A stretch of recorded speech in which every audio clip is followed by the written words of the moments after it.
سلامتی ہے میں اور مولانا میں محمد اویس ربانی اس وقت انجینئر محمد علی مرزا کے ساتھ ہوں. آپ کہہ رہے تھے اور آپ سن رہے تھے اور گفتگو اب یہاں تک پہنچی ہے.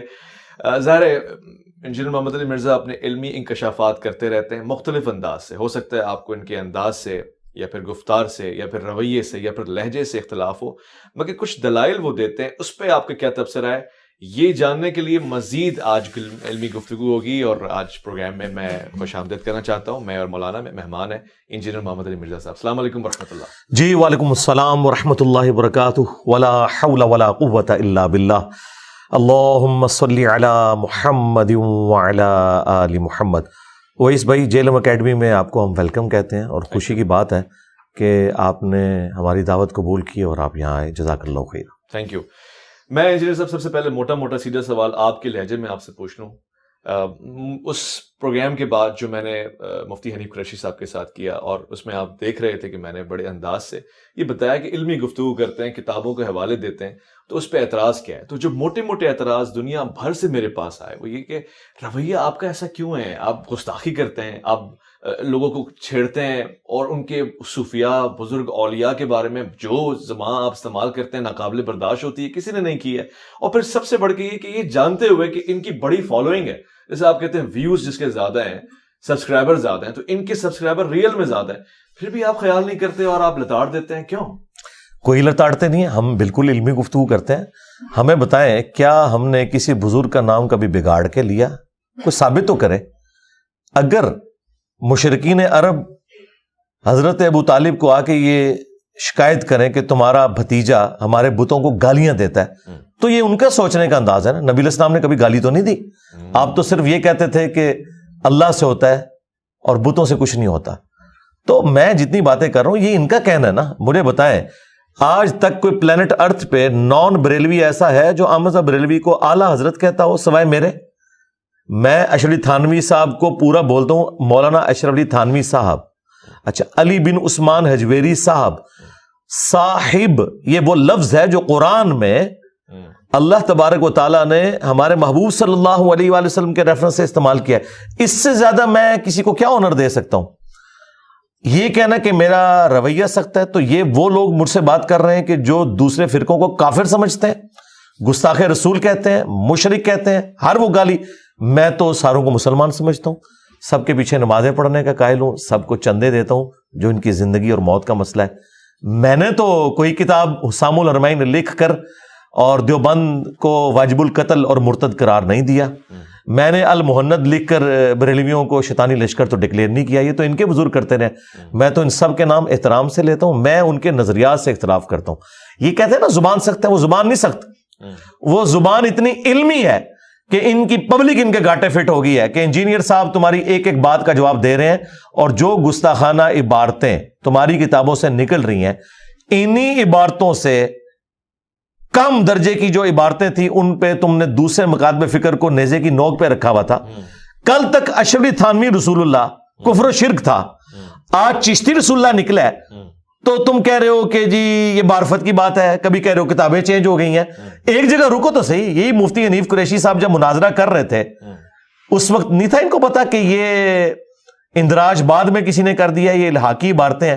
آج میرے دنیا میں چھوڑے جانے کے بعد ان کو یہ خیال آ گیا کہ جی یہ عبارتیں بعد میں کسی نے داخل کر دی ہیں. اس وقت تو یہ ڈیفینڈ کرتے تھے، اور اس میں بھی آپ کی پوڈ کاسٹ کے اینڈ پہ بھی جا کے انہوں نے ڈیفینڈ کیا چیزوں کو. اور جو انہوں نے لیم ایکسکیوزز رکھے ہیں وہ ہمیشہ سے ان کے یہی ہیں. وہ جو 3 بڑے دلائل ہیں میں نے ان کا ایک ایک کر کے جواب دیا. اگر آپ نے وہ نوٹ کیے، میں آپ مجھ سے پوچھ لیں گے تو میں اس پہ ریبٹل کر لوں گا. جی. اور پہلے ہی مقدمہ یہ ہے، جیسے آپ فرما رہے ہیں کہ آپ سب کو مسلمان مانتے ہیں، باہر لکھا ہوا ہے آپ کسی کی بھی تکفیر کے قائل نہیں ہیں، اس کو رد کرتے ہیں آپ. یعنی آپ مفتی حنیف قریشی کو مسلمان مانتے ہیں، بریلوی حضرات جتنے بھی ہیں اہل سنت. اسی طرح اگر پیچھے چلے جائیں تو آپ خواجہ معین الدین چشتی رحمۃ اللہ علیہ کو بھی مسلمان. جی بالکل، کیوں نہیں. تو پھر کسی مسلمان پہ یہ الزام لگانا کہ وہ اپنا کلمہ پڑھوا رہا ہے، کیا کوئی مسلمان کبھی اللہ کے رسول کے علاوہ اپنا کلمہ پڑھوا سکتا ہے اور پھر وہ مسلمان بھی رہے؟ یہ الزام خود ان کے ماننے والوں نے لگوایا نا. یہ کتابیں چھاپ رہے تھے، اسے معرفت کی بات کہہ کے ڈیفینڈ کیا کرتے تھے. یہ جو گستاخانہ عبارتیں ہیں ان کو ان کے ماننے والوں نے تو آن کیا ہے. اگر یہ آج آن کرنا چھوڑ دیں اور ساتھ یہ بھی مانیں کہ انجینئر صاحب نے ہمیں بتایا، اس سے پہلے ہم اسے آن کرتے تھے، اور پچھلے آلموسٹ 800 سال سے ہم سے یہ مس ہینڈلنگ ہوئی. 633 ہجری میں فوت ہوئے ہیں معین الدین چشتی, آج 1445 ہجری چل رہا ہے. تو 800 سال تک کسی نے ان کو نہیں یہ بتایا کہ یہ لکھا ہوا تھا.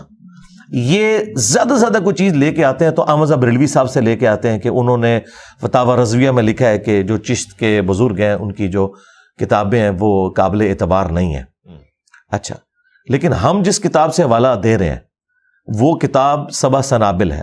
اس کتاب کی تعریف فتاوی رضویہ میں اعلیٰ حضرت نے خود کی ہے, اور ساتھ انہوں نے لکھا ہے کہ یہ کتاب رسول اللہ کی بارگاہ میں مقبول ہے. اگر اعلیٰ حضرت نے ایسی کتاب کو رسول اللہ کی بارگاہ میں مقبول کہا ہے صلی اللہ علیہ وآلہ وسلم جس میں چشتی رسول اللہ لکھا ہے, تو دو ہی پاسبلٹیز بنتی ہیں سائنٹیفکلی. نمبر 1, اعلیٰ حضرت اگنورینٹ تھے, انہیں پتہ ہی نہیں تھا اس میں چشتی رسول اللہ لکھا ہوا ہے. یہ بھی مان لیں تب بھی ہماری جیت ہے, کیونکہ وہ تو غوث وقت تھے, ان کی بزرگی تو ہوگی فارغ. یہ تو کہتے ہیں دلوں کے حال بزرگ جانتے ہیں. دوسرا, انہیں پتہ تھا اور جان بوجھ کے انہوں نے چھپایا, پھر بھی فارغ. تو یہ فیصلہ کریں انہوں نے کہاں کھڑے ہونا ہے. تو اعلیٰ حضرت اس میں مجرم ہیں, کیونکہ سبع سنابل کی انہوں نے تعریف کی ہے اور الٹا اس کو رسول اللہ کی طرف منسوب کر دیا صلی اللہ علیہ وآلہ وسلم. ایک کتاب جس میں چشتی رسول اللہ لکھا ہوا ہے, اور اعلیٰ حضرت کے زمانے کی چھپی ہوئی فارسی زبان کی سبع سنابل, ان کی کاپیز بھی ہم نے لگائی ہیں. آپ یہ نہیں کہہ سکتے کہ اعلیٰ حضرت کوئی 500 سال پہلے آئے ہیں, ان کو تو 100 سال ہوئے, فوت ہوئے 1921 میں ان کی ڈیتھ ہوئی ہے. آج چل رہا ہے اگست 2023, بمشکل 102 سال ہوئے جس بندے کو فوت ہوئے. اس کے زمانے کی چھپی ہوئی سبع سنابل بھی موجود ہے, حشر بہشت کی فوائد السالکین جو اس کا رسالہ ہے وہ بھی موجود ہے. کتابیں کوئی نہیں بدلی, ان کی تو سیاہی بھی خشک نہیں ہوئی ہے. ایسا ہی ہے انجینئر صاحب, بات تو یہی ہے کہ ان کتابوں کو ڈیفینڈ بھی کیا جا رہا ہے, مگر انہوں نے کچھ زاویے دی ہیں. مطلب حنیف قریشی صاحب نے کہا کہ ایک فرضی سچویشن یہ ہے کہ اولیاء اللہ کی زبان پہ اللہ بولتا ہے, یعنی وہ اپنی نمائندگی نہیں کر رہے. مثلا ایک واقعہ ہے حضرت علی کرم اللہ وجہہ کا کہ جس میں وہ کہہ رہے ہیں کہ جی مجھے غصہ مجھ پہ غالب نہیں ہے, میں اللہ کی راہ میں لڑا تو تھوکنے کی کوشش کی, میں نے اس کو صبر کے ساتھ دیا. تو یہاں پہ اگر یہ فرض کر لیا جائے کہ اولیاء اللہ کی زبان پہ اللہ کلام فرما رہا ہے, اور وہ بتانا یہ چاہ رہے ہیں کہ جی اللہ کا رتبہ بڑا ہے اور اللہ کے رسول اس کی مخلوق ہے, یعنی وہ اپنی بڑائی اور کبریائی نہیں بتا رہے, تو کیا اس کو ایکسیپٹیبل سمجھا جائے گا؟ یہی تو ہم کہہ رہے ہیں کہ مولا علی علیہ السلام جب وہ غصے کی حالت میں اس کافر کے پیٹ سے اترے تو انہوں نے کیا کہا, سبحانی ما اعظم شأنی, میں پاک ہوں, دیکھو میری شان کتنی بلند ہے. یا مولا علی علیہ السلام نے یہ کہا کہ لوائی اعظم من لوائی محمد, میرا جھنڈا محمد کے جھنڈے سے بڑا ہوگا. یہ مولا علی کے زمانے میں ہوتے نا تو جو خوارج کے ساتھ جنگ نہروان ہوئی ہے نا, تو جنگ نہروان کا پارٹ 2 جو ہے ان کے ساتھ ہو رہا ہوتا. یعنی کس بات کو کہاں جا کے جوڑتے ہیں. اب مجھے یہ بتائیے, آپ یہ کہہ رہے ہیں کہ اللہ ان کے منہ سے بولتا تھا, کیا کسی پیغمبر کے بارے میں کسی مسلمان کا یہ عقیدہ ہے کہ اس کے منہ سے اللہ بولتا ہے؟ قرآن میں ہے وما ينطق عن الهوى ان هو الا وحی یوحى, یہ نبی اپنی خواہش نفس سے کچھ نہیں کہتے, یہ وہ کہتے ہیں جو اللہ تعالیٰ انہیں وحی فرماتا ہے. نبی علیہ السلام نے اپنے بارے میں کبھی کلیم نہیں کیا کہ میرے منہ سے اللہ بولتا ہے. خالق اور مخلوق کا فرق تو رہے گا. ان کے پاس زیادہ سے زیادہ کوئی مثال ملتی تھی نا تو وہ کہتے ہیں جی درخت میں سے آواز آ گئی. اچھا, اسی طریقے سے جبل طور کے اوپر اللہ تعالیٰ نے تجلی فرمائی, لیس کمثلہ شیء, اللہ کی مثل کوئی شے نہیں ہے.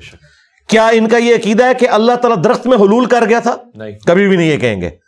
یا اس پہاڑ کے اندر اللہ تعالیٰ حلول فرما گئے, وہ کہیں گے کہ یہ ساری متشابہات ہیں, ان کی ہم تفصیلات میں نہیں پڑھتے. جب تم اس طرح کی چیزوں کی تفصیلات میں نہیں پڑھتے تو پیغمبروں کے اوپر جھوٹ کیوں مانتے ہو کہ ان کے منہ سے اللہ ویسے بولا؟ تو کل کو آپ یہ کہو گے کہ پیغمبروں کے ذریعے اللہ تعالیٰ نے تجلی فرمائی جس طرح کے جبل طور کے ذریعے تجلی فرمائی, تو بتاؤ کیا نبی علیہ السلام کے ذریعے کوئی اس طرح کی تجلی ہوئی ہے اللہ تعالیٰ کی؟ یہ رسول اللہ کے اوپر جھوٹ باندھ رہے ہیں. اور بخاری اور مسلم دونوں میں حدیث ہے, مولا علی علیہ السلام کہتے ہیں میں نے خود نبی علیہ السلام سے یہ بات سنی تھی کہ میری طرف بات منسوب کرنا کوئی عام بات نہیں ہے, جس نے میری طرف جھوٹ منسوب کیا وہ اپنا مقام جہنم میں دیکھ لے. یعنی کہ وہ اسلام سے گیا. جی, اس لیے کہ انہوں نے رسول اللہ کی طرف وہ بات منسوب کی ہے جو نبی علیہ السلام نے اپنے بارے میں کی نہیں ہے. تو یہ اللہ تعالیٰ نبی علیہ السلام کے منہ سے کہاں بول رہا؟ دوسری بات, اچھا یہاں پہ رک کے آپ کے اپنے دلائل میں آپ پہلے کہہ چکے ہیں کہ آپ کسی کی تکفیر کے قائل نہیں ہیں, اس سے تو آپ ثابت کر رہے ہیں کہ وہ اسلام سے خارج ہو چکے ہیں. جی, وہ مفتی حنیف قریشی صاحب نے خود کہا ہے کہ ہمارے سامنے ہوتے, ہم ان سے پوچھتے, اگر وہ اقرار کرتے تو ہم فتویٰ دے دیتے. تو مفتی صاحب ہم بھی فتویٰ دے رہے ہیں, اس پہ ہمارا اتفاق ہے. آپ کی پوڈ کاسٹ میں وہ کہہ چکے ہیں جی میں نے یہ بات کی ہے کہ وہ اب بندہ دنیا سے چلا گیا, آج ہم اس کی باتوں پہ بات کر رہے ہیں, ہم بزرگوں کو بینیفٹ آف ڈاؤٹ دے رہے ہیں نا. میں نے کہا ایک ٹن اس نے ذہن رکھا ہوا ہے کہ یہ معین الدین چشتی نے نہیں کہلوایا ہوگا, اگر انہوں نے کہلوایا تو واقعی وہ کافر تھے, اس میں تو کوئی دوسری رائے نہیں ہے. اور خود یہ حنیف قریشی صاحب نے بھی کہا کہ اگر وہ ہمارے سامنے ہوتے ہم ان سے پوچھتے, اگر وہ نہ مانتے تو ہم فتویٰ دیتے. تو مفتی صاحب مان چکے, یہ میرا مقدمہ انہوں نے تسلیم کر لیا ہے کہ فتویٰ دیتے. بعد میں انہوں نے جو تعویلات کی ہیں وہ بعد کی چیز ہے, وہ مان چکے ہیں یہ کلمات کفر ہیں, اگر وہ اڑیں گے تو ہم ان کے اوپر فتویٰ دیں گے. اچھا اب آ جائیں, مجھے یہ بتائیے, کل تک تو یہ مفتی حنیف قریشی صاحب اور ان کی پوری جماعت کہتی تھی کہ با خدا دیوانہ باش با محمد ہوشیار, کہ دیوانگی صرف اللہ کے لیے چلے گی, نبی الاسلام کے ریفرنس سے اگر کوئی دیوانگی کی بات کرو گے تو ہم کفر کا فتویٰ دیں گے. تو مجھے بتائیں, سبحانی ما اعظم شأنی, یہ تو اللہ کے بارے میں ہو گیا, ہمارے نزدیک تو یہ بھی کفر ہے. لیکن یہ لوائی اعظم من لوائی محمد جو بایزید بستامی کی طرف منسوب ہے, ایک ٹن حسن ظن رکھ لیتے ہیں, یہ تو رسول اللہ کی انہوں نے شفاعت کے اس عقیدے کے اوپر ڈاکہ مارا ہے, اور ان کا ہے کہ محمد اور تمام انبیاء میرے جھنڈے کے نیچے ہوں گے, اور 7 الفاظ ہیں میں قسمیاں کہتا ہوں یہ بات.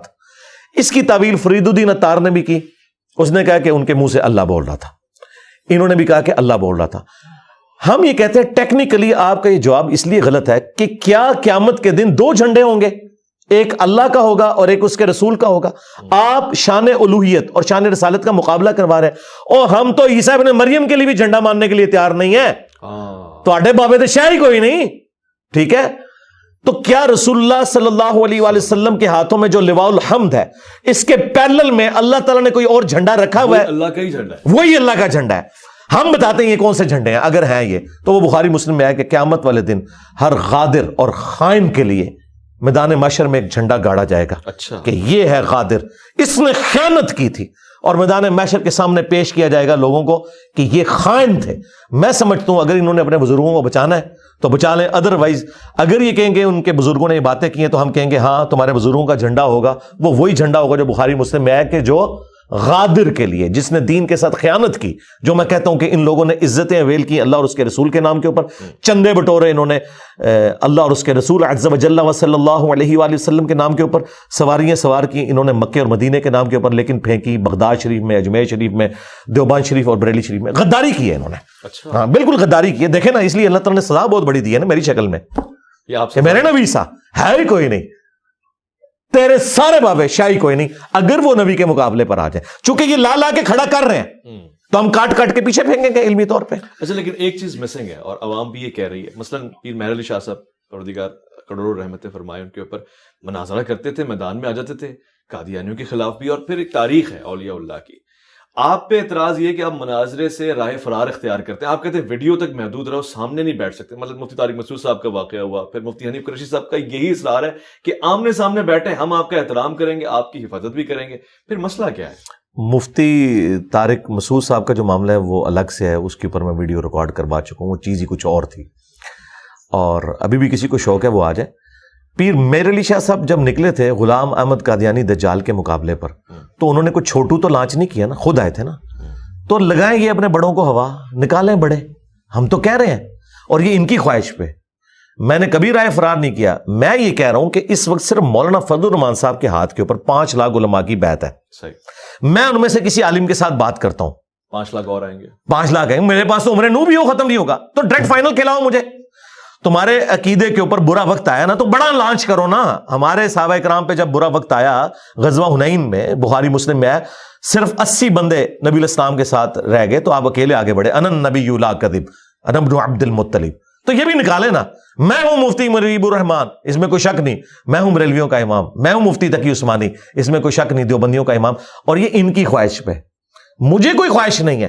چونکہ یہ کہتے ہیں کہ حق پہ ہونے کی دلیل یہ ہے کہ انجینئر سامنے نہیں بیٹھتا, اس کے پیچھے ریزن یہ نہیں کہ میں بیٹھنا نہیں چاہتا. میں کہتا ہوں بڑا لانچ کرو, بڑے کو بٹھاؤ, اور بڑا بیٹھے تو مسئلہ ختم ہو جائے گا. لائیو بیٹھتے ہیں, آپ بے شک اس میں اینکر بن جائیں, ویڈیو ریکارڈ کروائیں, مجھے تو کوئی اعتراض نہیں. آئے آپ ہم سے گستاخانہ باتوں پہ بات کریں, عقیدہ ختم نبوت کے اوپر بات کریں, عقیدہ توحید کے اوپر بات کریں.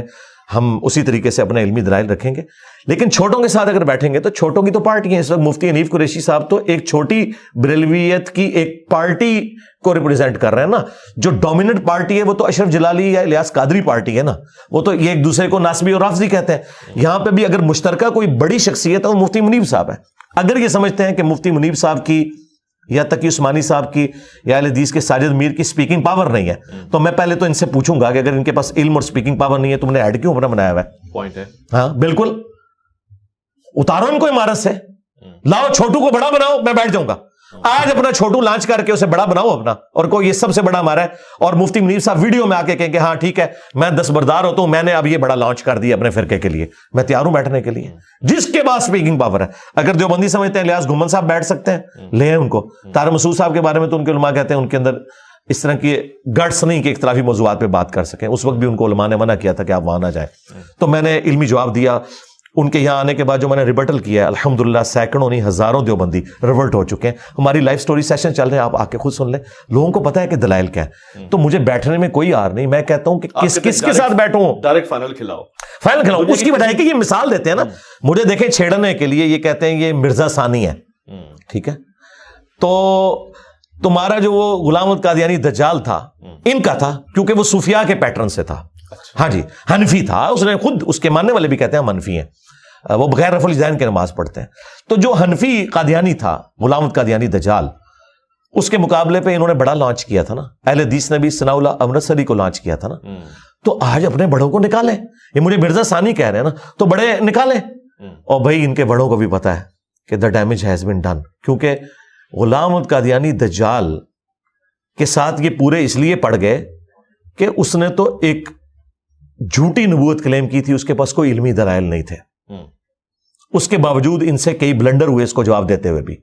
یعنی تحقیق الحق فی کلمت الحق میں پیر میر علی شاہ صاحب کہہ رہے ہیں کہ چشتی رسول اللہ والا واقعہ جو ہے نا, اس کو تم دلیل نہ بناؤ, وہ ایک معرفت کی بات تھی. انہوں نے بھی اس واقعے کو غلط نہیں کہا, ہاں انڈورس کیا ہے, انڈورس نہیں کیا نا, انڈورس کیا ہے کہ درست ہے وہ واقعہ. وہ کہتے ہیں تم اگر پڑھاؤ گے تو کفر ہوگا, اچھا ہمارا بابا پڑھائے گا تو جائز ہوگا. ہاں اب میں آپ کی اس بات سے میں اسی کے تسلسل میں کہہ دوں کہ انجینئر محمد علی مرزا صاحب کئی مرتبہ کہہ چکے ہیں, اور اکثر حضرات کا کوئی 80% لوگوں کا یہ کہنا ہے کہ جی مناظرے سے رائے فرار اختیار کرتے ہیں. تو میں نے یہ بات ان سے پوچھ لی ہے. اب ان کا یہ کہنا ہے کہ جی فائنل کھیلنا چاہتا ہوں, اور پیچھے مثال بھی دے دی ہے. تو مفتی منیب الرحمان اگر یہ میرا پیغام سن رہے ہو تو پھر کیا چیز ہے. میں اور ہم سب آپ کی قدر کرتے ہیں, آپ نمائندگی فرمائیں. اور بڑا نام لیا مفتی تقی عثمانی صاحب, یعنی کیا چیز ہے. یا تو آپ کہہ رہے ہیں کہ ان کی بات میں کوئی دم خم نہیں ہے, جو کہ میں یہ دیکھ رہا ہوں کہ ویوز اس بات کا, اس کی شواہد نہیں دے رہے. ویوز سے مراد لوگ جس تعداد میں سن رہے ہیں یہاں پر اور وہاں پر اور سب جگہ پہ اور ہندوستان میں.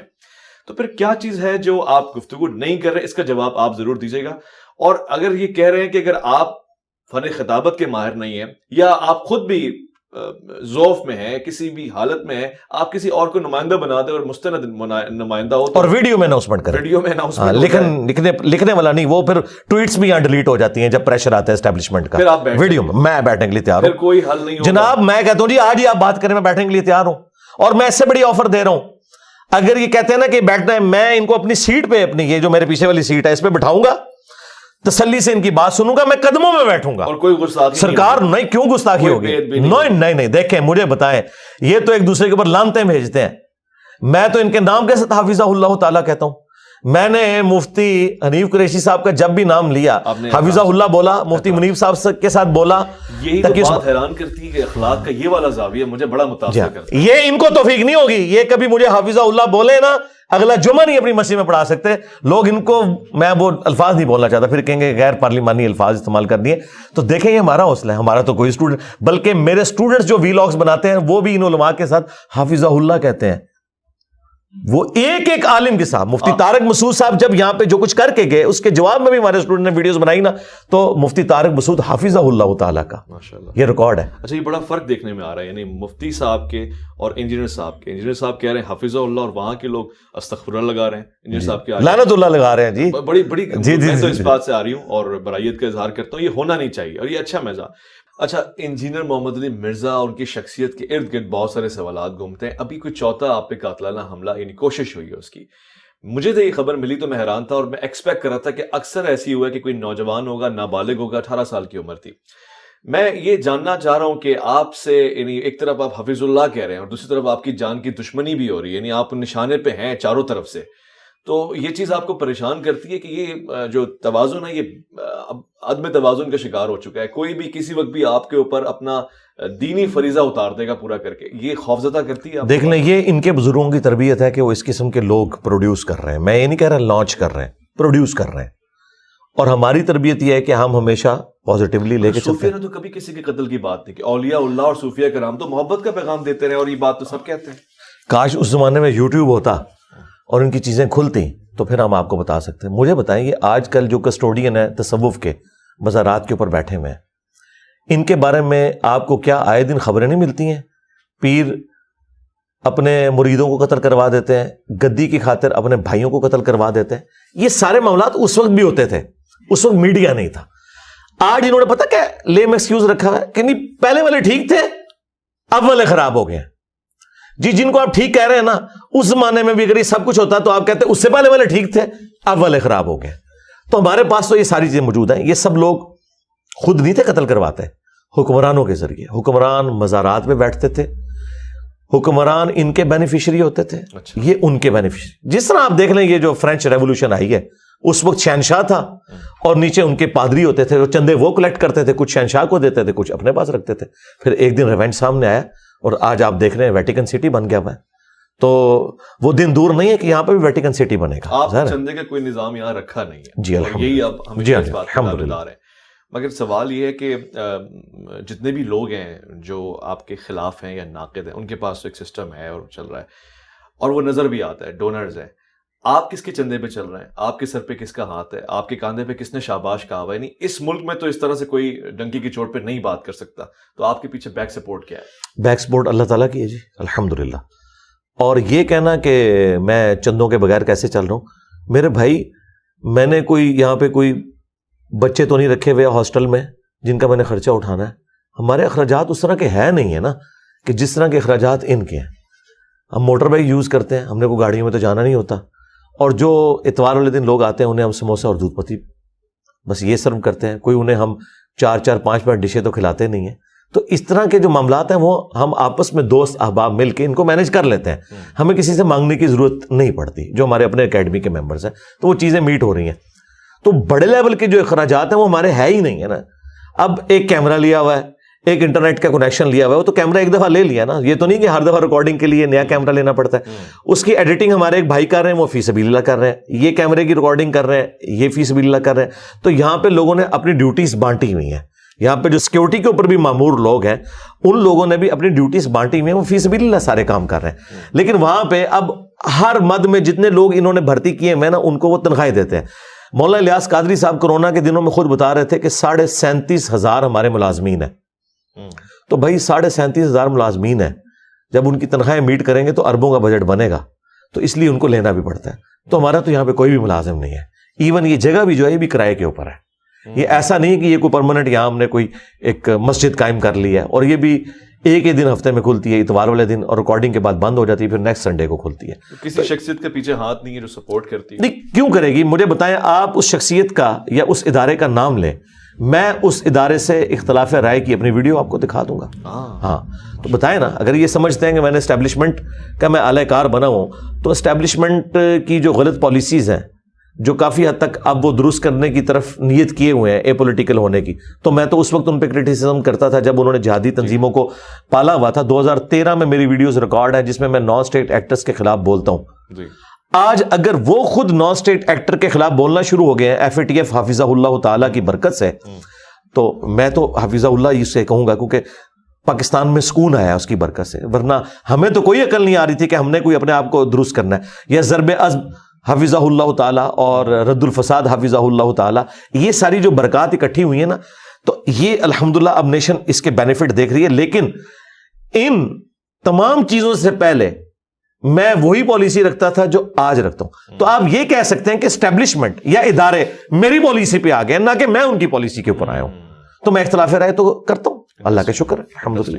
آپ کی تاریخ بھی بتا رہی ہے کہ پہلے یعنی یہ تمام باتوں کی ضمن میں یہ بات کہہ رہا ہوں کہ آپ پہلے دعوت اسلامی میں بیٹھتے تھے, آپ وہاں شاگرد بھی رہے یعنی بریلوی تھے, پھر اس کے بعد آپ اہل حدیث کے عقائد سے بڑے متاثر ہوئے, پھر مولانا اسحاق صاحب کے ساتھ آپ کی نشستیں رہیں. تو جو آپ کی زندگی میں تغیر آتا جا رہا ہے, تبدل آتا جا رہا ہے, مستقبل کا انجینئر محمد علی مرزا کون ہوگا؟ شیعہ؟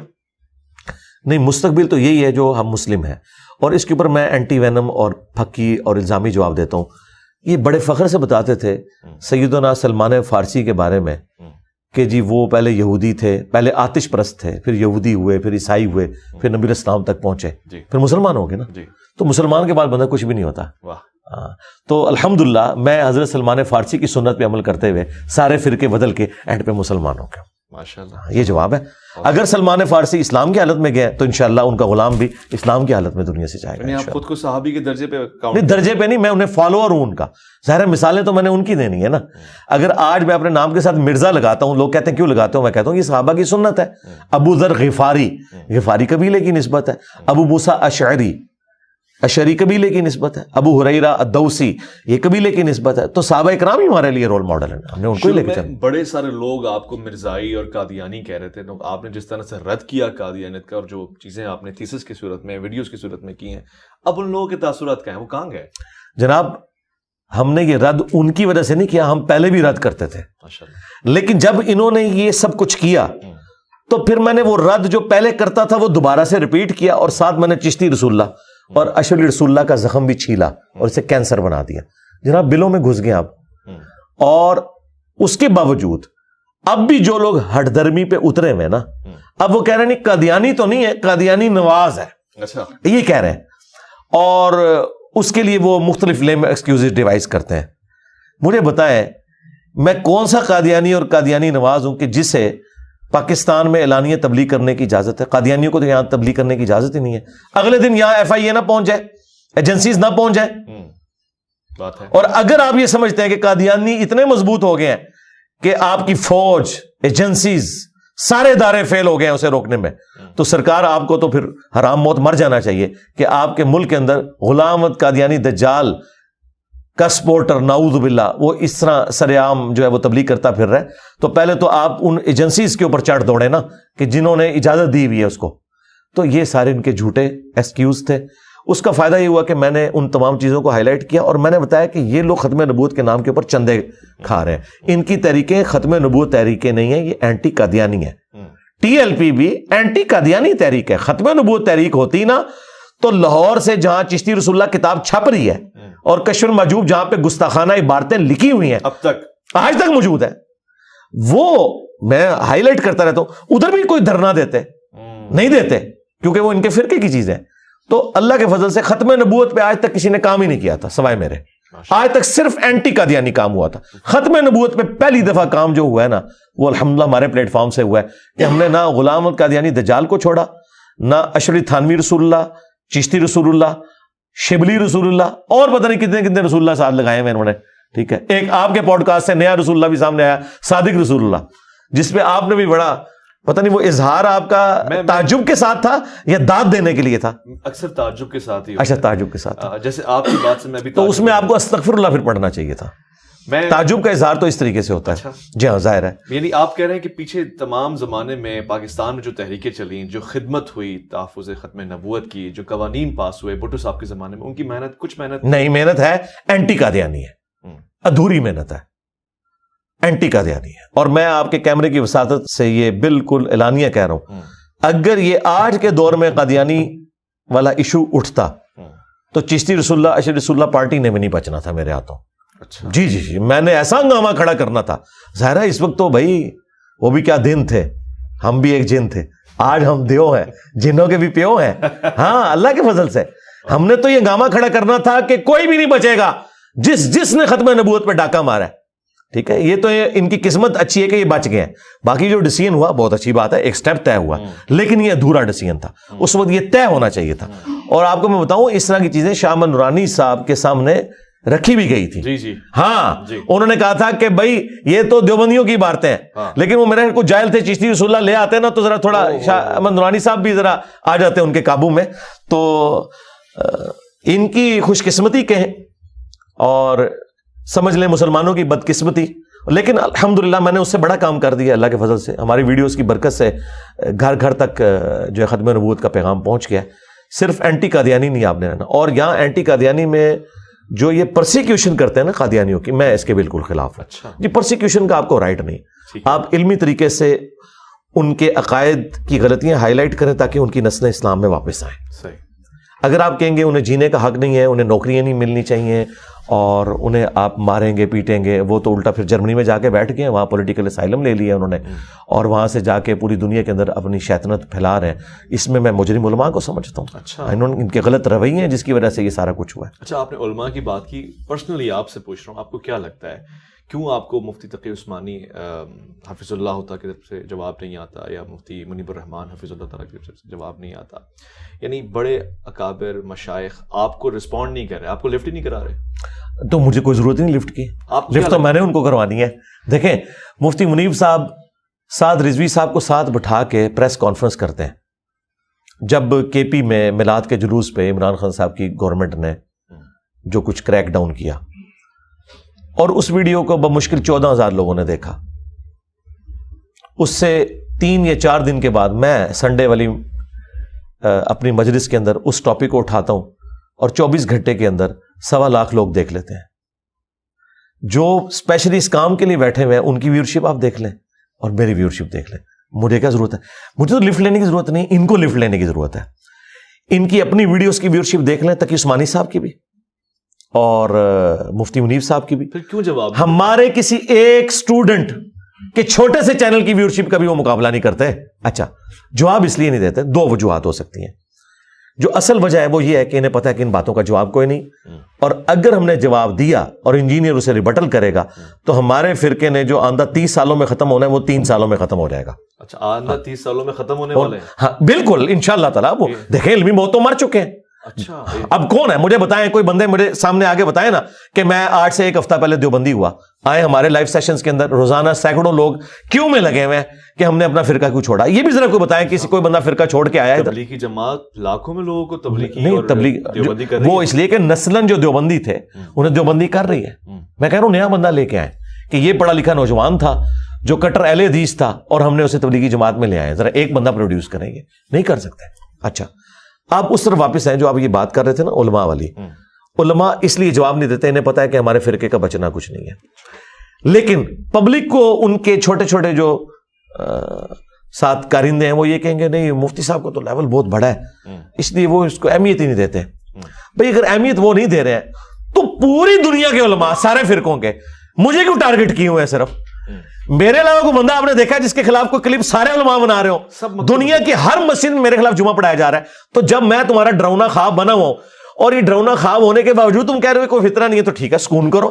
آئے دن کہتے ہو ہم دھرنا دیں گے, ہم FIR کٹوائیں گے. بھائی مصیبت تو تمہیں پڑی ہوئی ہے, تو تمہارے لیے میں نے آسانی کر دی ہے کہ بڑا لانچ کرو, اسے باہر نکالو. انہیں پتہ ہے کہ بڑا لانچ ہوا اس کے ساتھ بھی وہی کچھ ہونا ہے جو باقیوں کے ساتھ ہو رہا ہے. دلائل تو اس کے بعد بھی وہی ہے. اچھا, ہاں, بریلویوں کے پاس کون سی ایسی دلیل ہے جو مجھے نہیں پہلے پتا, میں خود بریلوی رہا ہوں, تو جواب تو اس نے دے دینا ہے. تو پھر ہمارے پاس کوئی لیم ایکسکیوز نہیں رہے گا کہ ہاں فلاں بڑا تھا ہمارا, وہ اگر آتا مقابلے میں تو ہم ہرا لیتے. وہ انہوں نے اپنے سارے ٹارزن لانچ کیے ہوئے ہیں, وہ ٹارزن سارے ہیں سامنے, ان کے پاس کوئی جواب نہیں ہے. تو مفتی تقی عثمانی صاحب یا مفتی منیب الرحمان صاحب, ان لوگوں کے پاس کوئی ایسی دلیل موجود نہیں ہے جو انہوں نے آ کے پبلک کو ایسی بتانی ہے کہ یہ اپنے بزرگوں کی گستاخانہ عبارتوں کا دفاع کر سکیں یا اپنے عقائد کا دفاع کر سکیں. اوکے, ہندوستان میں کسی عالم دین سے زیادہ متاثر ہیں اب جو آپ کو لگتا ہے اس نے واقعی کام کیا ہے؟ میں کہتا ہوں جنہوں نے بھی کام کیا ہے اور اچھا کام کیا, میں ان کی تعریف کرتا ہوں. مثلاً احمد بریلوی صاحب بڑا اچھا کام کیا ہے کہ انہوں نے بتایا کہ دیوبندی گستاخ رسول ہے. بڑا اچھا کام کیا انہوں نے, ورنہ ہمیں نہ پتا چلتا.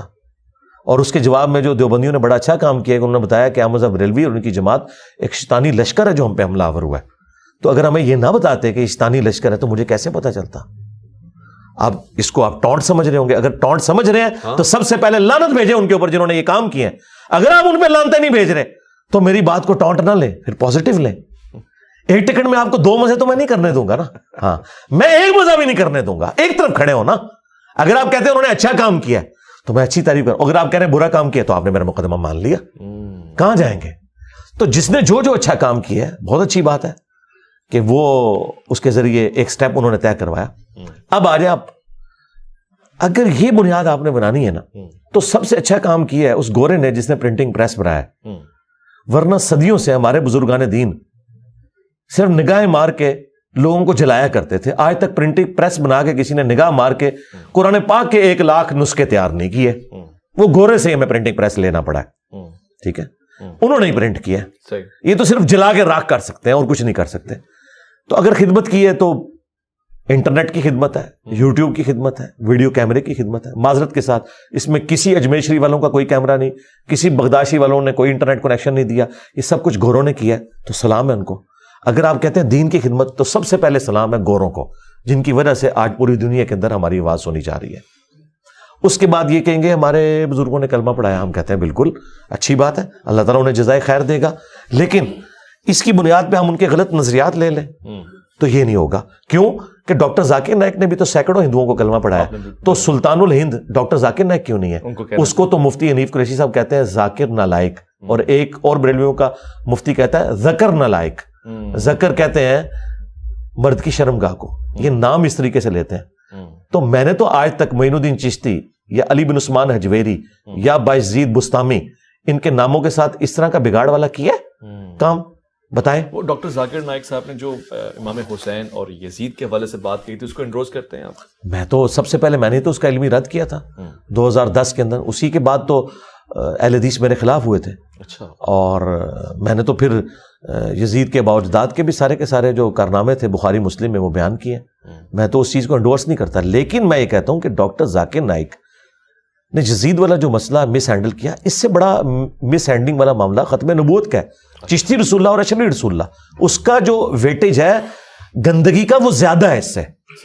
تو اس لیے میں اس کے اوپر زیادہ ایمفسائز کرتا ہوں اور زیادہ, اور اس کے اوپر بھی کرتا ہوں ڈاکٹر ذاکر نائک کے خلاف جتنی ویڈیوز ہیں علمی, یا وہ میری ہیں یا اکا دکا ویڈیو ڈاکٹر طیل قادری کی ہے یا ہمارے مولانا اسحاق صاحب کی ایک ویڈیو ہے, باقی ایک پوری سیریل اس حوالے سے وہ صرف میں نے ریکارڈ کروائی. ٹھیک. اچھا, میں نے جیسے آپ سے بڑی تفصیلی گفتگو کی, اور آخری سوال ہے, میں نے آپ سے پوچھا کہ وہ لوگ کیوں نہیں آتے, آپ نے بتایا مجھے لگتا ہے یہ وجوہات ہیں.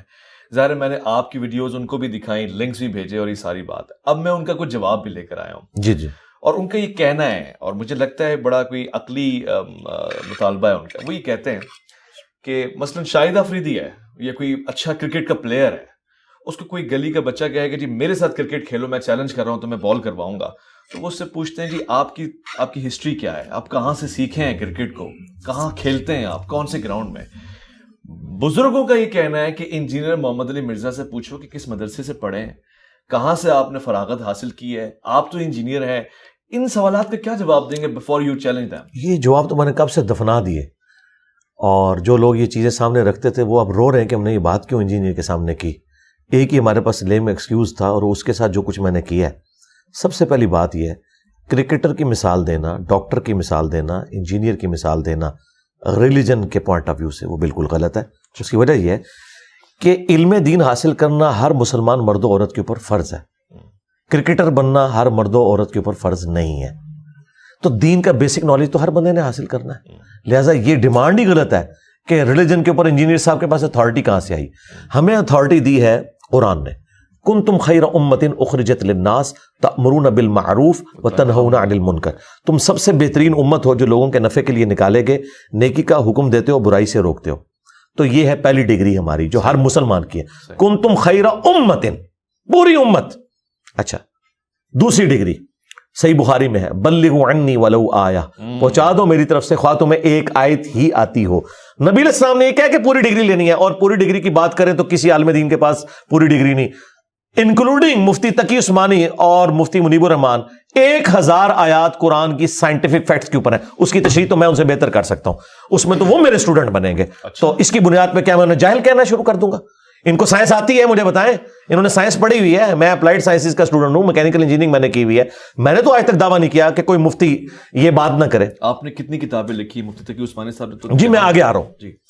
تیسری بات, آج اگر کوئی مفتی سورج گرہن اور چاند گرہن کو سمجھانے کے لیے اپنے آڈینس کو بتاتا ہے کہ چاند گرہن کس وقت لگتا ہے اور سورج گرہن کس وقت لگتا ہے, کہ سورج گرہن اس وقت لگتا ہے کہ جب چاند سورج اور زمین کے درمیان آتا ہے. آج تک کسی آڈینس نے پوچھا کہ حضرت آپ تو سائنٹسٹ نہیں, آپ یہ بات کیوں کر رہے ہیں؟ وہ کیا کہے گا؟ بھائی میرے فیکٹ سے اختلاف کر کے بتاؤ میں غلط کہہ رہا ہوں کہ نہیں, یہی کہے گا نا. یہ تو نہیں کہے گا میرے پاس ڈگری نہیں ہے تو میں اس کو بیان ہی نہیں کروں گا. اسی طریقے سے ایک اور مثال, مفتی صاحب نے اپنے گھر میں ایئر کنڈیشن لگانا ہو اور اس کا انٹرنل یونٹ وہ کاریگر تھوڑا سا ٹیڑھا لگا دے اور آپ کے سامنے وہ لگ رہا ہے, تو مفتی صاحب یہ نہیں کہیں گے کہ اس کو سیدھا کرو, آگے سے کہا تیرے پاس ڈگری ہے, یہ کام تو میرا ہے. کہ یار ڈگری کو چھوڑو, لیکن مجھے نظر آ رہا ہے کہ غلط ہے, تو سرکار مجھے نظر آ رہا ہے چشتی رسول اللہ کفر ہے, اشرف تھانوی رسول اللہ کفر ہے, مجھے تو نظر آ رہا ہے, یہ میرا بنیادی عقیدہ ہے.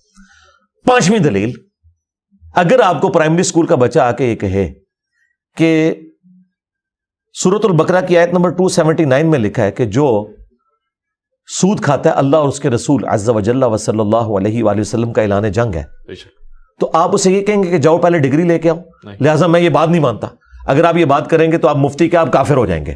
آپ کا کام ہے آپ اسے دیکھیں, اس ریفرنس کو چیک کریں. ہم بھی ریفرنس دیکھ رہے ہیں. چھٹی دلیل دیکھیں, میں ایک ترتیب سے صحیح بخاری میں کہ شیطان نے انسانی شکل میں آ کے آیت الکرسی کا وظیفہ سکھایا حضرت ابو ہریرہ کو. نبی علیہ السلام نے کیا فرمایا؟ ہے شیطان تھا لیکن بات سچی کی. اگر شیطان سچی بات کرے تو لے لے, انجینئر صاحب کریں تو نہ لے. اور ساتویں دلیل جہنم کے 7 دروازوں کی نسبت سے, چلے طواف کعبہ کے 7 چکروں کی نسبت سے, یہ 7 دلائل ہیں. 6 دلائل میں آپ کے سامنے رکھ چکا ہوں. 7ویں دلیل یہ ہے کہ جامعہ ترمذی میں حدیث موجود ہے, اس کو سپورٹو ابن عباس کا بھی قول ہے کہ حکمت مؤمن کی گم شدہ میراث ہے, جہاں سے بھی ملے لے لو. مجھے بتائیں, آپ سب کچھ تو غیر مسلموں سے لے رہے ہیں, وہاں تو آپ نہیں کہہ رہے ان کے پاس کوئی ڈگری نہیں ہے. صحیح, ٹھیک ہے. یہاں جب باری آئی ہے تو آپ ڈگریوں کی بات کر رہے ہیں. آپ بات کو چیلنج کرو. اگر میں کہہ رہا ہوں قرآن میں لکھا ہے نہ نکلے مجھے پکڑو, حدیث میں یہ لکھا ہے نہ نکلے مجھے پکڑو. چونکہ انہیں پتا ہے کہ سب کچھ نکل آیا اور ہم نے چھپایا ہوا تھا, اب ہم کیا کریں. میں آپ کو ایک مثال کے طور پر, تقی عثمانی صاحب کے بارے میں بڑا زوم ہے نا, ان کو مفتی اعظم پاکستان کہتے ہیں ان کے ماننے والے. تو کیا بریلوی مانتے ہیں مفتی اعظم پاکستان؟ کیوں نہیں مانتے؟ ڈگری مان لی. 8ویں دلیل جنت کے 8 دروازوں کی نسبت سے. مجھے بتائیں کیا بریلویوں کے علماء کی ڈگری کو عام دیوبندی نے مان لیا؟ وہ تو کہتے ہیں یہ تو مشرک ہے. اور عام بریلوی دیوبندیوں کے بڑے مفتی کو کہتا ہے گستاخ رسول. ڈگری کو چھوڑ دیں, وہ تو اس کا اسلامی مشکوک مانتا ہے. میں نے 8 دلائل آپ کے سامنے رکھیں گے, یہ خود بھی ایک دوسرے کی ڈگری مانتے ہیں. تو میری ڈگری کہاں سے انہوں نے ماننی ہے؟ ڈگری کی تو ضرورت ہی نہیں, میں تو دلائل سامنے رکھ رہا ہوں. تقی عثمانی صاحب نے خلافت و ملوکیت کا جواب اپنے زوم میں دینے کے لیے مولانا مودودی رحمہ اللہ کے اوپر گرفت کی کہ انہوں نے کہا کہ حضرت معاویہ رضی اللہ عنہ کے دور میں سب و شتم ہوتا تھا ممبروں سے مولا علی علیہ السلام کے اوپر. تو ان کا یہ بالکل جھوٹ ہے. وہ بخاری میں تو ہے سب ہوتا تھا, اور سب کا مطلب تنقید ہے. اور یہ وہ جملہ ہے جو مفتی سے لے کے پبلک تک دیوبندیوں کو تقی عثمانی صاحب نے رٹوا دیا. یہ حدیث جو تھی نا بخاری کے اندر, یہ حدیث کا ایک طریق مسلم میں بھی ہے. اچھا جی, 6229 انٹرنیشنل نمبرنگ کے مطابق. اس میں پتا کیا لکھا ہوا ہے کہ آل مروان میں سے جب ایک شخص حاکم مدینہ بنا, یعنی بنو امیہ کا حاکم, اس نے سہل ابن سعد الساعدی کو ممبر پر بلا کر کہا کہ تم ابو تراب علی ابن ابی طالب پر لعنت کرو, اور اس میں الفاظ ہیں کہو لعن اللہ ابا تراب. اللہ اکبر. بخاری میں سب کے الفاظ تھے, مسلم کی حدیث میں امام مسلم نے لعن اللہ ابا تراب نقل کیے, لہذا سب کا ترجمہ ہے لعنت. مفتی تقی عثمانی نے اپنی کتاب میں اگر یہ جھوٹ جو لکھا کہ یہ سب تنقید ہوتی تھی, اور میں سے یہ بھی پوچھوں گا کہ یہ حضرت علی پہ تنقید کرنا ثواب کا کام ہے؟ اللہ اکبر. اس نے جھوٹ اپنی پبلک کو سکھایا کہ یہ سب تنقید تھا, لعنت نہیں ہوتی تھی. وہ حدیث مسلم میں 6229 تھی, اس میں واضح موجود تھا لعن اللہ ابا تراب. اگر تو تقی عثمانی نے یہ جان بوجھ کے جھوٹ بولا تو یہ عالم کہلانے کا حقدار نہیں ہے, اس نے منافقت کی ہے. لیکن میں یہ نہیں کہتا, میں تو حافظ اللہ کہتا ہوں. میرا خیال ہے یہ جاہل تھے اس ٹاپک سے. اور یہی میرا عقیدہ ان کے چھوٹے علماء کے بارے میں ہے کہ اکثر ٹاپکس جو مخالفین کے اس کے بارے میں یہ جاہل ہیں. میں کیوں ان کے حساب کے اوپر سوار ہو گیا ہوں؟ بھائی میں سارے فرقوں کے پاس رہا ہوں, میں نے ساروں کے دلائل سیکھے, اس کے بعد میں ان کے اوپر مسلط ہوں الحمدللہ. اچھا, آپ ظاہر انسان ہی ہے, آپ یہ دعویٰ تو نہیں کر رہے کہ آپ پیغمبر ہیں. جی جی, نعوذ باللہ. آپ کی عصمت. جی جی, نہ آپ سے بھی غلطیاں ہوں. جی جی, ہوتی ہیں غلطیاں. سب سے بڑی غلطی جس پہ آپ ریگریٹ کرتے ہیں جی, علمی محاذ پہ کوئی غلطی ہو گئی؟ علمی محاذ کے اوپر سوائے میرے کوئی اور بندہ نہیں ہے جس نے ویڈیو ریکارڈ کرائی ہو انجینئر محمد علی مرزا کے 10 رجوع. اچھا, مجھے ذرا تقی عثمانی کا کوئی ایک رجوع والی ویڈیو دکھائیں اور اس کی ہیڈنگ یہ ہو میں کہتا ہوں یہ میں اکثر بولتا ہوں ہمسا ہو تو سامنے آئے, یہ میں تکبر کے طور پہ نہیں بولتا. ہر وہ گندگی جس کو تم گندگی سمجھتے ہو نا, اللہ نے میرا دامن اس سے پاک رکھا ہے, اور تمہارے بزرگوں میں وہ بدرجہ اتم موجود ہے. تکویری سوچ ہو, تکبر ہو, انا ہو, یہ میرا جو پیشن ہے نا, یہ میرا تکبر نہیں ہے, یہ میرے ایمان کا تقاضا ہے. اگر میں کانفیڈنس لوز کروں, میں جب کہتا ہوں یہ قرآن میں لکھا ہوا ہے, تو یہ میں قرآن کے اندر اپنے ایمان کا اظہار کر رہا ہوں. یہ انداز, یہ نبی اسلام کا انداز ہے. صحیح مسلم میں 2005 نمبر حدیث ہے, نبی اسلام جب ممبر پہ چڑھتے, جابر بن عبداللہ کہتے ہیں, اور اس حدیث کو امام جعفر نے اپنے والد امام باقر سے, اور انہوں نے جابر بن عبداللہ سے روایت کیا ہے, تو نبی اسلام کی آواز بلند ہو جاتی, غصے میں اضافہ ہو جاتا, آنکھیں سرخ ہو جاتی, گویا ایک جرنیل اپنی فوج کو تیار کر رہا ہے. یہ سٹائل تو نبی اسلام کا ہے, یہ صرف میرا اور ڈاکٹر اسرار کا سٹائل نہیں ہے. لیکن یہ چونکہ اس سٹائل کے عادی تھے جس میں انہوں نے جھوٹ سن کے تو لوری دے دے کے سلا دیا امت کو, تو اب ان کو یہ سٹائل آکورڈ لگتا ہے. انہیں یہ پتا نہیں, یہ سندر سٹائل ہے. باقی نارمل گفتگو میں تو ایک اچھے طریقے سے کرتا ہوں. اب مجھے بتائیں, شاید افریدی جب اپنے گھر میں اپنی بیوی سے روٹی مانگتا ہوگا تو پیار سے ہی بات کرتا ہوگا, لیکن اس کی بیوی نے کبھی اسے تان کیا ہے کہ میدان جنگ میں جا کے, یعنی کہ کرکٹ کے میدان میں, یہ تم ایسا سے کیوں کرتے ہو, تو میرے سے کیوں, یہ کون گلا کیوں ہوتا ہے؟ ہاں, آپ مجھ سے یہ بات کریں کہ میں نے کسی کو گالی دی ہو یا میں نے کوئی ریفرنس غلط کوٹ کیا ہو, تو الحمدللہ میں ہر وہ معاملہ جس کو یہ برائی سمجھتے ہیں اپنے دامن کو اس سے پاک کر کے چلتا ہوں, اور ہر وہ اچھائی جو یہ کلیم کرتے ہیں وہ اللہ کے فضل سے میرے اندر موجود ہے. اور ان کے بزرگوں میں نہیں, یہ کہتے ہیں نا اچھائی ہونی چاہیے, تکفیر نہ کرو. تمہارے سارے بزرگ تکفیر کر کے گئے. حسام الارمین میں دیوبندیوں کی تکفیر ہوئی ہے, اور المہند میں انہوں نے بریلویوں کی تکفیر کی ہے, شیطانی لشکر کہہ دیا احمد بریلوی کو, اور خوارج کی جماعت اہل حدیث کو کہا ہے. وہ تمہارے سارے بزرگ, اور اس پہ اشری تھانوی کے سگنیچر ہوئے ہیں. یہی تقی عثمانی صاحب کہتے تھے ہمارے بزرگ تو بڑی احترام سے بزرگوں کا نام لیتے تھے, المہند علی المفند, ہند کی تلوار ایک سٹھیائے ہوئے پاگل بابے کے سر پہ. جب آپ احمد بریلوی کو المفند کہہ رہے ہو تو تمہارے اخلاقیات کہاں گئے؟ میں نے تو کبھی نہیں ان کو کہا المفند. ہاں, میں نے جنرل کہا ہے المہندس علی المفندین. ہاں انجینئر ہیں آپ. ہاں انجینئر, تمام مفندین کے اوپر. اب مفندین کون ہے, میں نام کسی کا نہیں لیتا. ہر وہ بندہ جو چشتی رسول اللہ, اشرف رسول اللہ کا دفاع کرتا ہے وہ مفند ہی ہے نا. بہت بہت شکریہ انجینئر محمد علی مرزا صاحب. یہ گفتگو انشاءاللہ جاری رہے گی. آپ کی گفتار سے جن لوگوں کو اور جو معاشرے میں موت پڑ گئی ہے, پہلے اس پہ بھی ہم بات کر لوں. مثلا آپ نے لتاڑ دیا مفتی حنیف قریشی صاحب کو, اور پیچھے ایک سوال میرے پاس ہے, میں پچھلی گفتگو میں آیا, ان سے پھر رابطہ بھی ہوا, اور دوبارہ ایک الزام جو آپ پہ بارہا لگتا رہا ہے اور ابھی بھی ہے کہ آپ جی خبر کو مقتدا, اور پھر ساری بات کا سینٹنس وہ انگریزی میں کہتے ہیں کہ ہینگ ہم ناٹ لیو ہم کو آپ قومے کے ساتھ ہینگ ہم ناٹ لیو ہم کر دیتے ہیں. تو ایسے ہی آپ نے اشرف علی تھانوی رسول اللہ اور چشتی رسول اللہ کر دیا. اصل میں یہ بزرگوں نے اللہ کے رسول کی محبت میں کہے ہوئے کلمات ہیں, اور یہ ان کی طرف اشارہ نہیں کرتے. مطلب آپ اس کو جسٹیفائی ہوتا ہوا دیکھ رہے ہیں؟ اللہ نہ کرے جی, ہمیں تو اس سے پہلے موت آ جائے کہ ہم اس طرح کی چیزوں کو جسٹیفائی کریں. مجھے بتائیں, کیا سیدنا ابو بکر نے کبھی یہ کلمہ پڑھوایا لا الہ الا اللہ صدیق رسول اللہ؟ حالانکہ ابو بکر صدیق تھے, وہ کنایا کرتے, دونوں مطلب لیتے, زومانی جملہ بولتے, اور بعد میں کوئی پوچھتا تو وہ کہتے کہ میں صدیق کو نبی الاسلام کی طرف کر رہا ہوں, رسول اللہ بھی تو صدیق ہے. یا سیدنا عمر نے کبھی کلمہ پڑھوایا لا الہ الا اللہ فاروق رسول اللہ, یا غنی رسول اللہ, یا مرتضی رسول اللہ؟ کبھی بھی نہیں. یہ اس طرح کی جو تماش بینیاں یہ لوگ کر رہے ہیں, کیا یہ اللہ کے نبی الاسلام کے سامنے اس طرح کے جھوٹے لیم ایکسکیوزز کو جسٹیفائی کر سکتے ہیں؟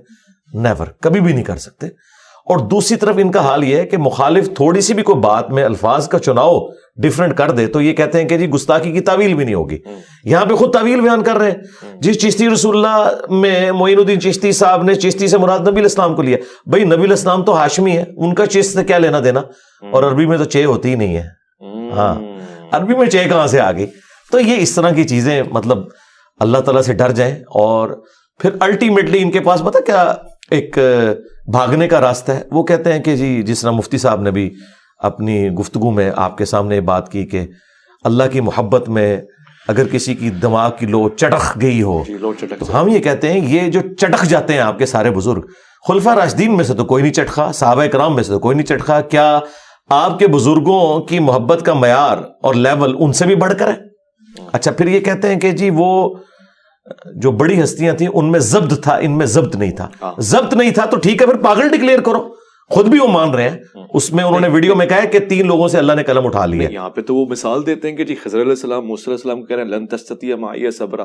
تو ضبط و صبر تو ہر کسی کا الگ الگ ہو سکتا ہے نا, پیمانہ نہیں ہو سکتا ہے, بالکل ٹھیک ہے. پھر اس کو اس کیٹیگری میں فال کریں. پہلی تو بات یہ ہے کہ حضرت خضر اور موسیٰ علیہ السلام کا جو واقعہ ہے اس میں حضرت خضر علیہ السلام نے اینڈ پہ وہ کلیریفائی کیا کہ میں نے اپنی مرضی سے کچھ نہیں کیا، یہ وہ ہوا جو اللہ نے مجھے حکم دیا تھا. یہ دعویٰ یا تو کوئی پیغمبر کر سکتا ہے یا غلام احمد قادیانی دجال کر سکتا ہے. تو مجھے بتائیں ان کے بابے جو اپنے ناموں کے کلمے پڑھاتے رہے، کیا وہ پیغمبر تھے یا دجال تھے؟ فیصلہ کر لیں کہ وہ غلام احمد قادیانی پارٹی میں سے تھے یا پیغمبر تھے. پیغمبر تو وہ نہیں تھے، تو یقیناً پھر وہ دجال تھے. یا ہمارے والا آپ نظریہ رکھیں کہ ان کی کتابیں بدل گئی ہیں، اور اگر کتابیں بدل گئی ہیں پھر تو مجرم آپ ہیں. آپ ان کتابوں کے کسٹوڈین ہیں، ان کتابوں کو چھاپ رہے ہیں، ان کو پرنٹ کر رہے ہیں، الٹا مناظروں میں آ کے دفاع کرتے ہیں. جی بخاری میں حدیث ہے 3 لوگوں سے اللہ تعالیٰ نے قلم اٹھا لیا ہے، ایک جو پاگل شخص ہے، ایک سویا ہوا شخص اور نابالغ. اور وہ کہتے ہیں جو اللہ کی محبت میں پاگل ہو جائے. ہم یہ کہتے ہیں کہ یہ اللہ کی محبت والا تو معاملہ ہی نہیں ہے. ہم تو کہہ رہے ہیں جو گستاخیاں انہوں نے نبی الاسلام کی شان میں کی ہیں، اور آپ یہ کہتے تھے با خدا دیوانہ باش با محمد ہوشیار، تو یہ تو نبی الاسلام کی شان میں گستاخیاں ہیں. تصوف کی ٹرمز مجھے سمجھ ہے، اللہ کے فضل سے میری یہ داڑھی نہیں نکلی تھی نا، تو میں نے تصوف کی ساری بنیادی کتابیں جو یہ بڑے فخر سے پیش کرتے ہیں وہ میں نے اس وقت پڑھ لی تھی. کشف المحجوب پڑھ لی تھی، کیمیاء سعادت پڑھ لی تھی، مکاشفۃ القروب، منہاج العابدین، رسالہ قشیریہ، یہ وہ ساری کتابیں ہیں جو ان کا فخر ہے.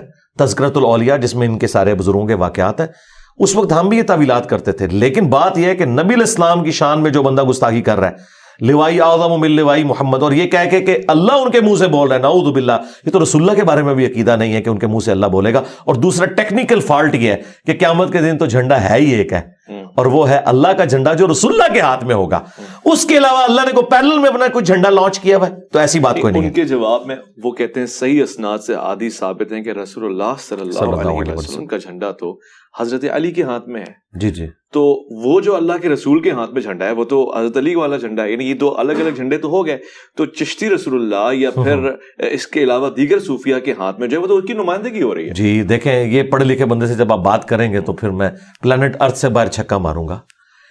یہ جنگ کا جو جھنڈا ہے اس کا شفاعت کے جھنڈے کے ساتھ کیا لینا دینا؟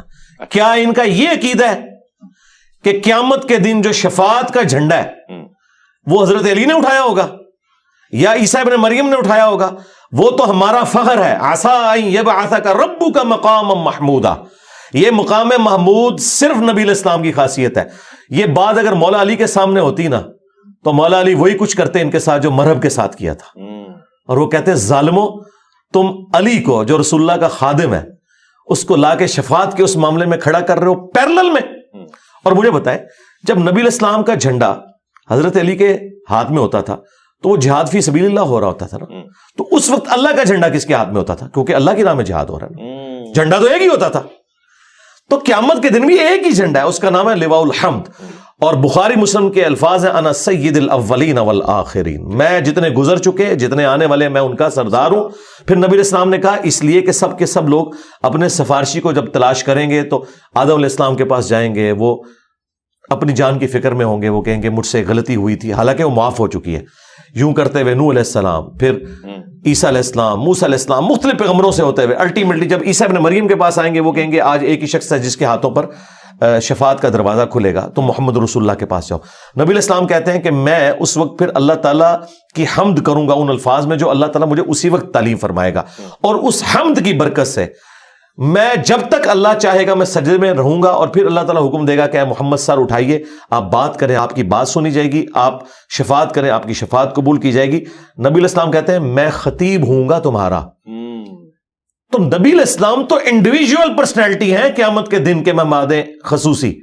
اور پھر نبی علیہ السلام نے کہا چاہو تو قرآن پڑھ کے دیکھو، عسیٰ ان یبعثک ربک مقاما محمودا، اے نبی ہم عنقریب آپ کو اس مقام پر فائز کرنے والے ہیں جہاں ہر شخص آپ کی حمد کرے گا. مقام محمود یعنی ایسا مقام جہاں پہ جو بندہ فائز ہے اس کی لوگ حمد کریں گے. قیامت کے دن کے مہمان خصوصی ہمارے محبوب صلی اللہ علیہ وآلہ وسلم ہے. اور اس منصب میں انہیں تو ابراہیم خلیل اللہ شیئر نہیں کر سکتے، تو سیدنا علی کیسے شیئر کر سکتے ہیں، یا کوئی اور کوئی شخص کیسے کوئی دعویٰ کر سکتا ہے؟ اور میں آپ کو بتاؤں صحیح مسلم کی حدیث ہے، نبی علیہ السلام نے فرمایا قیامت کے دن تمام انبیاء، تمام انسان میری طرف متوجہ ہوں گے، حتیٰ کہ ابراہیم خلیل اللہ بھی میری طرف متوجہ ہوں گے. حالانکہ ابراہیم وہ ہیں جن کی تعریف کرتے ہوئے ہمارے نبی تھکتے نہیں ہیں. ہاں اچھا، لیکن آپ فرما رہے ہیں کہ ابراہیم میری طرف متوجہ ہوں گے، میں خطیب بنوں گا سب کا.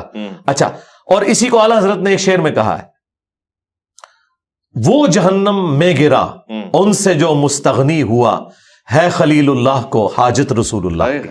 یا اعلیٰ حضرت نے اس صحیح مسلم کی حدیث کا ترجمہ کیا ہے. مجھے بتائیں اب یہ گراوٹ کا لیول ہے ان بابوں کے ماننے والوں کا کہ کل تک یہ عشق رسول کے کسٹوڈین تھے, آج انجینئر صاحب کو ان کو عشق رسول سکھانا پڑ رہا ہے. تو لہٰذا ہمارا یہ مقدمہ بالکل درست ہے کہ انہوں نے عشق رسول کا صرف ایک میک اپ کیا ہوا تھا, اصل میں یہ عشق باباؤں میں گرفتار ہیں. لیکن انہوں نے چونکہ یہ اپنا چورن بیچنا تھا تو مسلمان تو وہ بات مانتا ہے جو اللہ کے نبی علیہ السلام کے راؤنڈ سینٹرڈ ہو.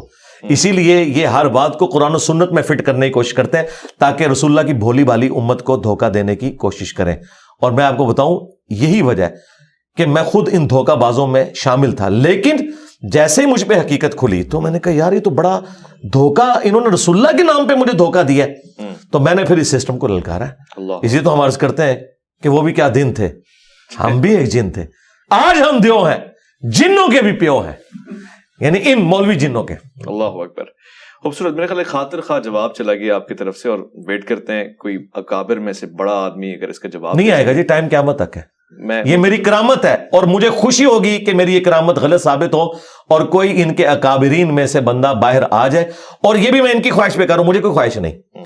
ان کے کہیں بھولے بھالے جو چند لوگ بھیڑیں بچ گئی ہیں نا, جن کو یہ زوم ہے کہ فلاں اگر آ گیا نا تو انجینئر صاحب کو بھگا دے گا. نہ سرکار, ماں نے ایسا کوئی بندہ نہیں جمیا, نہ مرے ہوئے میں سے نہ زندوں میں سے, جو انجینئر صاحب کے قرآن و سنت کے دلائل کا مقابلہ کر سکے. انجینئر صاحب کا نہیں, انجینئر صاحب جو قرآن و سنت سے دلائل لا کے رکھ رہے ہیں. مجھے بتائیں کس کی جرت ہے کہ چشتی رسول اللہ یا اشرف رسول اللہ کا دفاع کرے آگے. آپ کا دعویٰ اپنی جگہ, لا تقنطوا من رحمت اللہ. مجھے امید ہے کہ شاید کسی کا ضمیر جاگے گا اور کوئی ذمہ داری سمجھے گا اپنا جواب دینا. ضرور ایک نتیجہ تو ہم نے حاصل کر لیا ہے, اور ساتھ ساتھ یہ للکار بھی چلی گئی, یہ پیغام بھی چلا گیا ہے.